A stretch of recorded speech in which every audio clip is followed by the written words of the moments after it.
took the builder's rubble to start building this pier. They took it from the remains of the bombed Palestinian homes. So they stole, basically, the stone that these houses were made of. They bombed them, and then they collected up the rubble and started to build a port. There's thousands of people lost, still missing, that are under the rubble.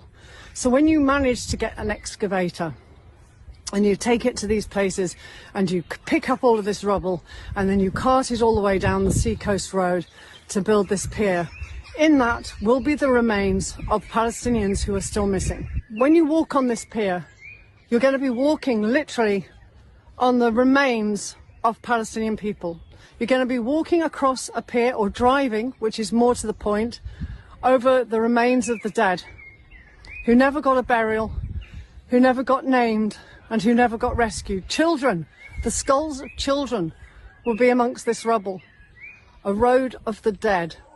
When these homes were bombed, Palestinians only had their hands to dig out their relatives, who could be heard screaming and crying for help for over 72 hours. Both the Israelis and the Americans said, oh, no, we can't get you any excavators, we can't get any bulldozers, we can't get you. The civil defence teams didn't have the equipment to pull these people out from underneath the concrete. And yet it took America less than 8 hours to deliver 30 brand new bulldozers and excavators and heavy machinery, all the stuff that you need to build a port. When the Palestinians were crying to get their relatives out, the Israelis had torched all of the civil defence equipment, so there were no bulldozers. They died crushed to death, slowly and in a lot of pain, screaming and crying for help for over 72 hours. Just think about that. But in 8 hours, the Americans are able to suddenly deliver a whole brand new range of bulldozers and excavators. They can do that to build a port, but they can't do it to save the lives of hundreds of Palestinian people. So that kind of crosses out the word humanitarian. You're talking about, oh, this is a humanitarian port. Well, it wasn't very humanitarian to deny the Palestinians the bulldozers that you've been able to ship from Cyprus within 8 hours. Those people lay there for 72 hours waiting to be rescued under the rubble of their homes, but you couldn't get a bulldozer out for them.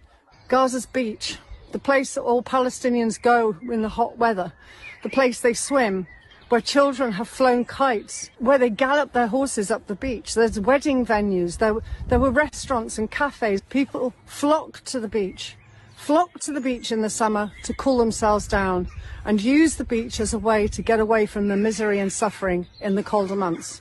What about the fishing industry? It's gone. The beach is controlled. It's taken over by American troops and mercenaries being paid, private firms being paid to secure the area.